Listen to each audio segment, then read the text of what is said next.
This video is brought to you by Squarespace. From websites and online stores to marketing tools and analytics, Squarespace is the all-in-one platform to build a beautiful online presence and run your business. So a little while ago, we had the announcement that the Switch would be getting a controller from PDP that would include an audio jack, similar to what you see on something like an Xbox One controller, where you can plug like a headset with a microphone into the bottom of it, and that way you don't have to then plug it into the Switch itself and then also have a controller that maybe you plug in wired or you have it wirelessly. It'll all run through one cable essentially, because while it is wired, it does have probably the most unique aspect to it out of any controller you can get right now for the Switch, and that is indeed a 3.5mm headphone jack on the bottom.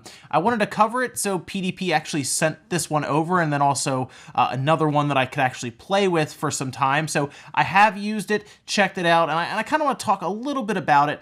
Not all just about the audio jack, because there are actually some interesting things to this controller that we're going to go over, and that way you can decide if it's something that you would want to pick up. So right off the bat, let's talk about some of the features that are not included with this controller. There is no vibration, so there's no like rumble at all, no HD rumble definitely, but no rumble, no NFC technology for scanning amiibos, no motion controls, no gyro controls, and then it's also wired, so it's not at all wireless. You have to run a cable to your Switch dock. It will also work with the Switch in handheld mode with a USB Type-A, Type-C adapter. However, most likely if you're playing in handheld mode, you already have your headphones that you can just plug in anyway. So it kind of makes this controller unneeded essentially. You don't really need it. So let's actually jump over here and we'll start unboxing it. So this is the all red model. This is the face-off controller, so you can actually change the face plates out.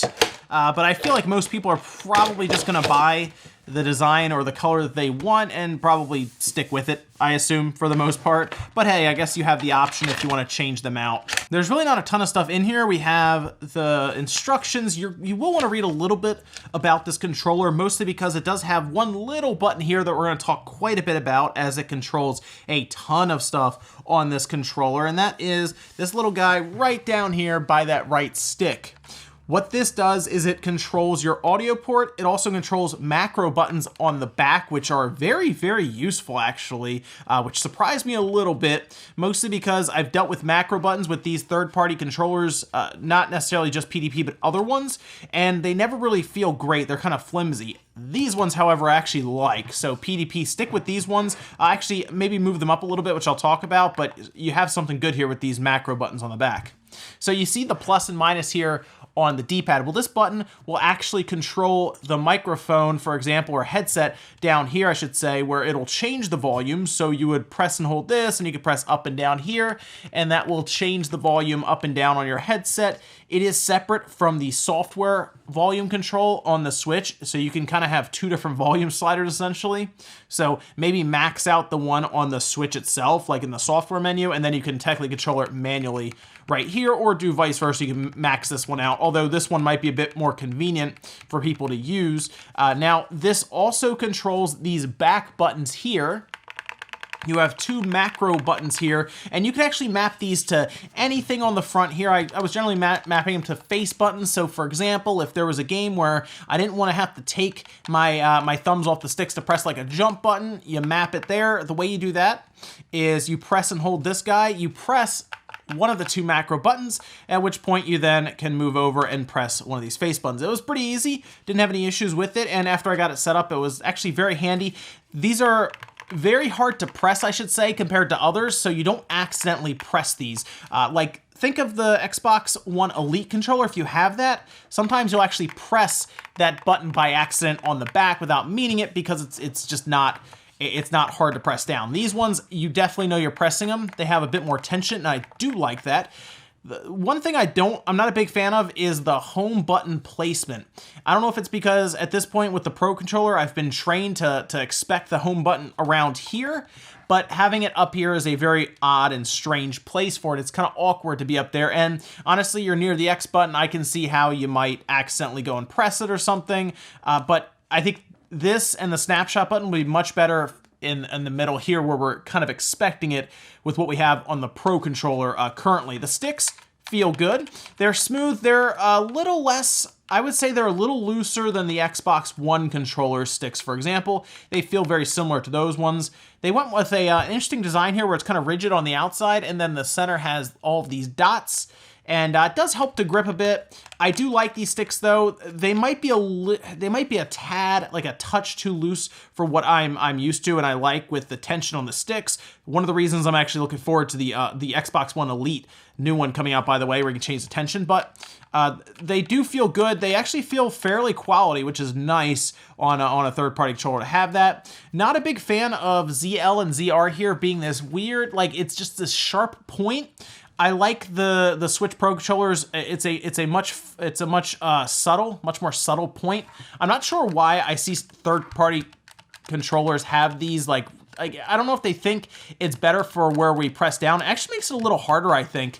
I would prefer PDP if this was further down, so it was just a more of a subtle curve up. It doesn't have to be this crazy point or anything like that. I think if you just make this a bit more subtle, it'll be better. Look at what the Pro Controller has, similar to that. Now, it should be pretty straightforward, I think, for most people when they pick this controller up, how to operate it, but you could plug your headset right into the bottom here, and then you can pretty much start playing. These are a pair of Astro A10s, and they worked fine with this. Otherwise, you should be able to use anything that would plug into the Switch normally, so if you have headphones that you use that maybe came with your phone or something, or just essentially any type of headset or earphones that you use that would use a 3.5 millimeter headphone jack that you would use with your Switch anyway, should work fine here. This mostly, from what I can tell, acts as a pass-through, as it does still have to run through a 10-foot USB cable to your Switch dock. So keep that in mind. This is not a wireless controller.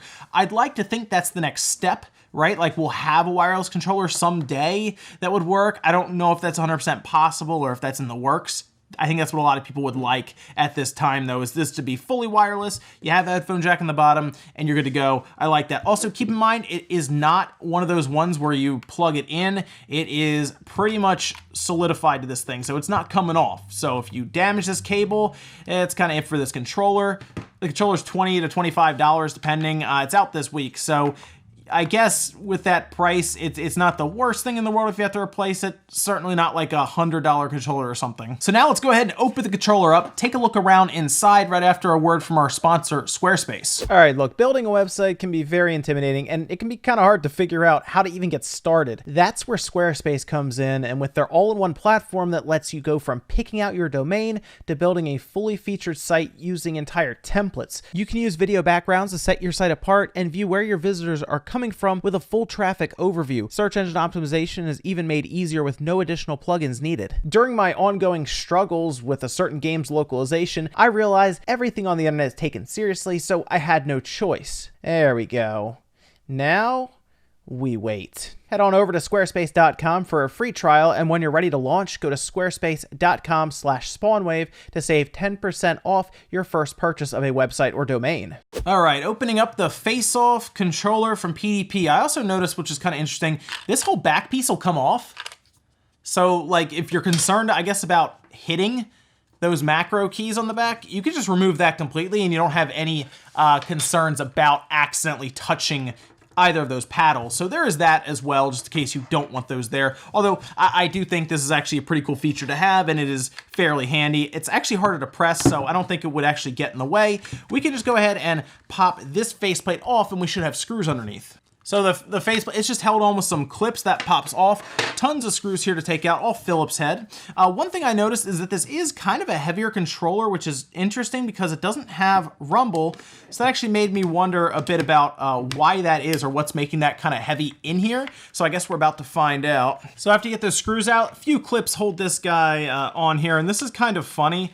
Looking at it, because I realized how they got that weight on there. They are actually literally using just weights, and I'm okay with that because they're actually pretty heavy too, by the way. You can hear it when they hit. I actually like my controllers being a little heavier, so the fact that they basically just have these sitting where rumble motors would be sitting is at least something, because if those weren't there, trust me, this would be extremely light. Although I guess I would rather just have rumble motors there just for anyone who wants that option. I'm not as big into rumble motors, to be honest, for when I'm playing my games, but it does help weigh the controller down, and it is an extra feature that is obviously just missing, but hey, they at least still have it weighted down there. So let's take a look at the controller itself. We have our headphone jack down here. Pretty straightforward. It's nothing too fancy on that one, but we have to kind of get this board out to really take a look at it. It does also appear, by the way, that the cable itself is just straight up plugged in inside. So I guess it's technically a replaceable cable. I'm a bit interested as to why, though, they opted not to just have this be a micro USB cable, unless it wasn't going to work out for them. So they said, you know what, we'll have to wire it in. I don't know if that also saves them any extra money or anything, but curious as to why this is detachable inside, but not at the top here. That could actually save some people, a controller, just in case a dog gets the cable or something gets ripped out and it's damaged. So after a few screws there, this guy comes right up. It looks like the headphone jack is modular. Yes. So it's not actually like part of the board itself. It's its own piece, it looks like. And I think we can get this guy free. There we go. So it looks like it's its own piece that sits up there.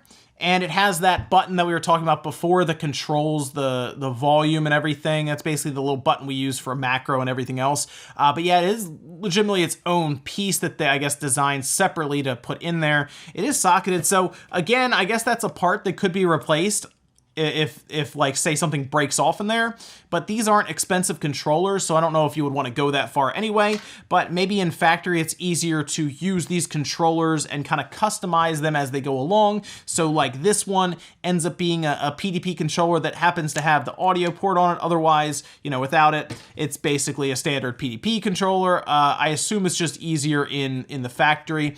These buttons, by the way, tons of tension in them, and I think that's how they managed to make this guy feel as good as it did on the back. It looks like these have little buttons here that just press in, and basically the back here is one big sticker, so no matter where you press, and you don't really feel it until you have it off like this, but basically wherever you press, it caves in and it just pushes that in. So a lot of the tension is actually from this guy here. Looking at the analog sticks, they look like your typical sticks. Actually kind of remind me a lot of what would be in an Xbox One controller in terms of what they look like. So it makes sense why they are very similar in feel, if not for the tension being a bit different. The D-pad itself on this isn't amazing. I would say it's average to below average. It's using a rubber membrane down here that's a bit more stiff, and I don't know if I would buy this for like just the D-pad itself or anything. Certainly it's, I would say it's around, the Switch Pro controller D-pad, maybe a little worse, and that might be saying something there, but that's just the reality of what the D-pad is. I have to at least say it's a compact design, right? This is the whole thing right here, minus obviously the headphone jack and the thumbsticks. Everything else is right here, and I have to at least say the board itself is fairly thick. It doesn't appear to be a cheaper design inside, and I would say the build quality on this is average to slightly above average. So for a $25 controller, and I've seen their controllers go on sale at times for 20 bucks, this is actually not bad quality-wise inside. And that's gonna do it for the PDP Face-Off Plus Audio controller. I think at this point, I would like a wireless Switch controller, right? Pro controller alternative that has that audio port in it, not one that has to be wired to your Switch, because I do think that is going to be a bit of a sticking point for a lot of people. Sure, the idea of convenience to have something like the audio port on the bottom of your controller, like an Xbox One or a PlayStation 4 controller, is great, but then you also have to wire up your controller, with a 10-foot cable. If you were already running something like an audio extender cable to your headphones and everything, then this might not be a big deal to you because you're technically already tethered to your system. However, if you're used to having a wireless controller and basically not having any cables attached to it, that might be a bit of an issue there for you. Hopefully, someday we can have a wireless alternative to this controller because, you know what, otherwise, it's actually not a bad little controller. In fact, even if you don't care about the audio port on the bottom, the cool macro buttons on the bottom and everything, it's actually not terrible for 20 to 25 bucks. Thanks guys for watching. Make sure you like the video if you enjoyed it, dislike it if not. Let me know what you think about the PDP Face-Off Audio Plus controller, and if you'd like to see, I guess, a bit more work done to this and maybe make it wireless, or hey, maybe you're fine with the wire and you're interested. Thanks guys for watching. I'll see you next time.